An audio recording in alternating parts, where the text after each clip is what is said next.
Aí pessoal, tô com esse som aí da Sony. Tá com proteção e, e funciona de boa. Pá. Não queria saber o problema porque ele dá um estalo quando liga, quando desliga dá estalo, mesmo no portão power dele ali dá um estalo. Aí eu vou consertar ele, né pessoal, pôr um amplificador nele, né, porque por, pra colocar STK nele fica uma bosta, queima. Eu vi vários vídeos no YouTube aí que não compensa.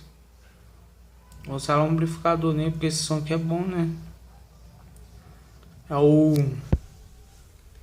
É o modelo dele aí, ó.